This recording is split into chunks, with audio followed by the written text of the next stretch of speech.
सोचा डॉलराइन के social welfare के नाम डॉलराइन खिलाफ काम करेगी। तो कुछ पॉइंट असी लिखे ने तुहानू दोस्तों को दस देने सही ये मशवरा भी दरकार होगा, थोड़ी रहनमाई भी चाहिए होगी। सलाही वर्क खालस नेकी की नीयत असं जो भी काम करना असी अल्लाह की रजा वास्ते करना, नेकी वास्ते करना, साडा कोई उन्हें सियासी अमल का कलर या बखावा नहीं होगा, खालस अल्लाह की रजा वास्ते।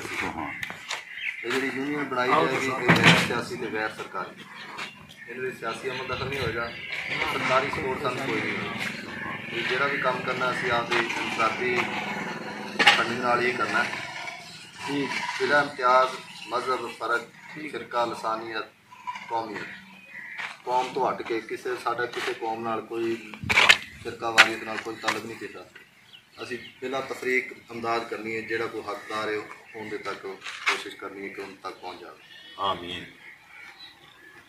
जमातदारी बुजुर्ग अपराध तजीज़ो तकसीर अल्लाह नागर इलाके के कोई बुजुर्ग बीमार हो जाता है, वो जमातदारी कर ली, उन्होंने को जाके हाल वाल पुछ लिया, तजीज़ो तकसीर के मामला आ जाते हैं, बाद किसी की सपोर्ट कराई जाती है। गरीब अफराद की घर बच्ची बैठी है नहीं वो इतना पहुँच रहा कि वह कर सके, चलो उन्होंने मुलाकात करके कि चुन के वो वास्ते उनकी कुछ सपोर्ट थोड़ी बहुत कर दी जाए जितना हो सके माली तौर पर, ताकि आपके बच्चों का फर्ज अदा कर सकें। कुरानी आयात को जमा करने का प्लान अस देखने अक्सर साढ़े अखबार साढ़े सपारियां के शहीद होए बच्चे अक्सर ही पै मिल जाते हैं खालियां नहरों के गलियां उन्होंने अस कोशिश करा कि इलाके के बक्से रख दिए जाए जिन्हें जमा होकर उन्होंने प्राप्त तरीके महफूज किया जाए। सफाई सुथराई का निज़ाम असी सफाई सुथराइयाँ असी आप ही देखनिया और किसी ने तो नहीं देखनिया, चलो कोशिश करके निज़ाम चल रहा है बेहतर हो जाए।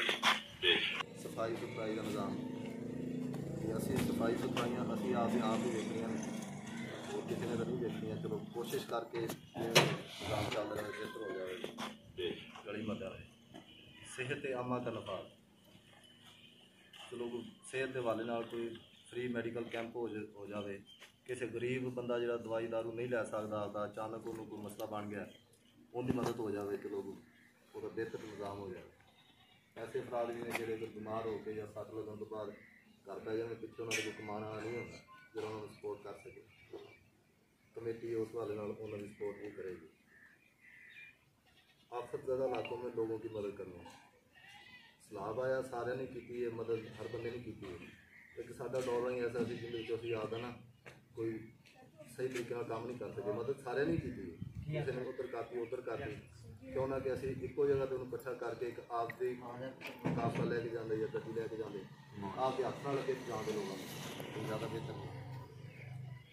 एक असी आपके नौजवानों वास्ते प्रोग्राम रखा इंशाल्लाह, स्पोर्ट्स दी सरगर्मियाँ जी उन्होंने खेलों वाल मुतवजह करनी कोई उन्होंने क्रिकेट मैच करवाता जाए, कोई कबड्डी का मैच इवें काम होंगे सारे। बस यह कमेटी का मकसद है, यह एजेंडा है, ये वास्ते तुम सारे लोगों को बुलाया गया, ये थोड़ी मशवरा भी दरकार रहेगा, फंड की उम्मीद भी असीं इंशाल्लाह तुहाडे कोलों ही रखांगे, सानूं कोई बाहरों फंड नहीं आना, ये वास्ते तुहाडे तो तावन दरकार है। थोड़े सारे दोस्तों ने आवन का शुक्रिया, बड़ी मेहरबानी टाइम कढ़िया